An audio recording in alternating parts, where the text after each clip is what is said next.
కాంగ్రెస్ ప్రభుత్వం కనీసం కల కూడా కనలేదు అటువంటి ప్రాజెక్టు కట్టాలి తెలంగాణకని. ఆయన తెలంగాణ యోధుడు, నీళ్ల కోసం పుట్టినటువంటి ఉద్యమం కాబట్టి గోదావరి నదిలో నీళ్లు మన వాటా మనకు రాకపోతే తెలంగాణ ఎడారిగా మారుతుందనే విషయం కేసీఆర్ గారికి తెలుసు కాబట్టి ఇంత పెద్ద ప్రాజెక్టుకి ఆయన రూపకల్పన చేసింది.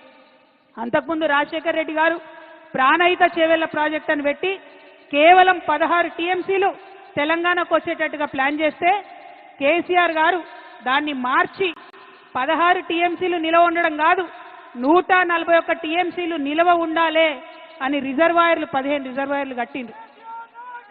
నా తెలంగాణ రైతు ఎన్నడూ కూడా మొగులకు ముఖం పెట్టి చూడొద్దు, వాన పడ్డా పడకపోయినా తెలంగాణ సస్యశ్యామలంగా ఉండాలని కట్టినటువంటి ప్రాజెక్టు కాళేశ్వరం ప్రాజెక్టు. మీ అందరికీ తెలుసు, ఆనాడు జలయజ్ఞం పేరుతో ధనయజ్ఞం చేస్తే మెగా కృష్ణారెడ్డి లాంటి వాళ్లకు 90% కాళేశ్వరం పనులు ఇచ్చిండ్రు. మనం తెలంగాణ తెచ్చుకున్న తర్వాత కంటిన్యూ చేసుకుంటూ పోయినాం, రీడిజైన్ చేసుకున్నాం ఆ ప్రాజెక్ట్ని.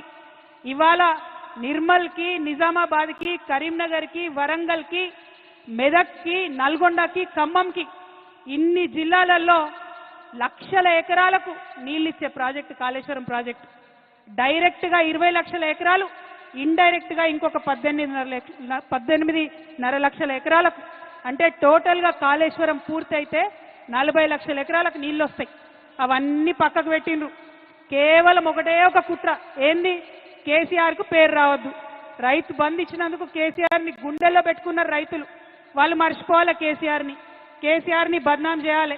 అందుకోసం వేసినటువంటి కమిషన్ ఇది తప్పితే ఇంకొకటి కాదు. ఇవాళ నేను ఛాలెంజ్ చేస్తా ఉన్నా ముఖ్యమంత్రి గారిని. మీ గురువు గారు చంద్రబాబు నాయుడు గారు 200 టీఎంసీ గోదావరి నీళ్లు ఎత్తుకపోతా ఉంటే బనకచెర్లకు నేను తీసుకుపోతా అని ఆయన బాజాప్తా కాలర్ ఎగ్రెస్ చెప్తా ఉంటే ఎందుకు మీకు ధైర్యం వస్తలేదు లేఖ రాయడానికి?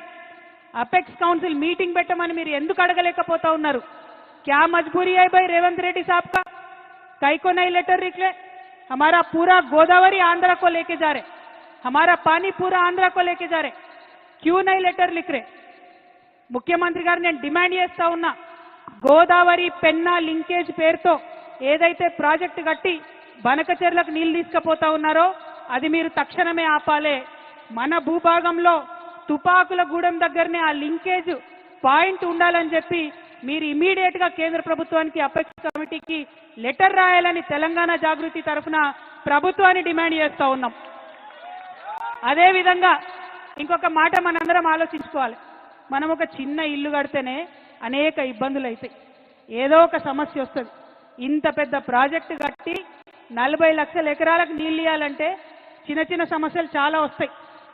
ఈ మేడిగడ్డ పిల్లర్ ఒకటి కుంగింది, ఇంకొక రెండిటికి పగుళ్ళు వచ్చినాయి.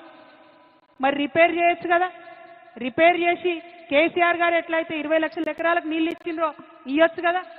ఇప్పుడు ఈ కాంగ్రెస్ అధికారంలోకి వచ్చినాక 3 పంటలకు కూడా నీళ్ళు లేకుండా రైతులను ఎండబెడుతున్నారు. కేవలం స్వార్థం, కేవలం కుట్ర. మరి ఇదే మెగా కృష్ణారెడ్డి గారు 21 పంప్ హౌజ్లు ఉంటే 20 పంప్ హౌజ్లు ఆయనే చేస్తాడు మెగా కృష్ణారెడ్డి. మెగా కృష్ణారెడ్డిని కమిషన్ ముందుకు పిలిచే ధైర్యం రేవంత్ రెడ్డి గారికి లేదు. చాలా సిగ్గుపడాల్సిన విషయం. ఇవాళ కాంగ్రెస్ ఉందంటే ప్రజల కోసం పనిచేస్తలేదు, కమిషన్ల కోసం, కాంట్రాక్టర్ల కోసం మాత్రమే పనిచేస్తున్నది. నిజంగా తెలంగాణ పౌరుషం చూపించాల్సినటువంటి సమయం వచ్చింది. రేవంత్ రెడ్డి గారిని, కాంగ్రెస్ ప్రభుత్వాన్ని నిలదీయాల్సినటువంటి సమయం వచ్చింది. మీరు కేసీఆర్ గారికి నోటీస్ ఇచ్చే ముందు 90% పంప్ హౌజులు కట్టినటువంటి కాంట్రాక్టర్ని ఎందుకు ఇచ్చిపెట్టినరో ప్రజలకు చెప్పాల్సినటువంటి అవసరం ఉన్నది. అంటే ఇది కేవలం కుట్ర అన్న విషయం ప్రజలకు అర్థమవుతుందన్న సందర్భాన్ని తెలియజేస్తూ, మరి కాంగ్రెస్ పార్టీ ఇట్లా తెలంగాణకు ద్రోహం చేస్తుంటే బీజేపీ పార్టీ ఏం చేస్తుంది? ఎందుకు ఇప్పుడు వాళ్ళ పరిస్థితి ఏంటిది? చంద్రబాబు నాయుడు మీద ఆధారపడే కేంద్రంలో వాళ్ళు అధికారంలో ఉన్నారు. అందుకని చంద్రబాబు నాయుడు గారు తెలంగాణకు ద్రోహం చేసి జలదోపిడీ చేసుకుంటుంటే కూడా కిషన్ రెడ్డి గారు ఒక్క మాట మాట్లాడరు, బండి సంజయ్ గారు ఒక్క మాట మాట్లాడరు. 8 మంది ఎంపీలను గెలిపించి 8 మంది ఎమ్మెల్యేలను గెలిపిస్తే 8 రూపాయలు కూడా మనకు బడ్జెట్ లేకపోతే మాట్లాడేటటువంటి ధైర్యం లేదు.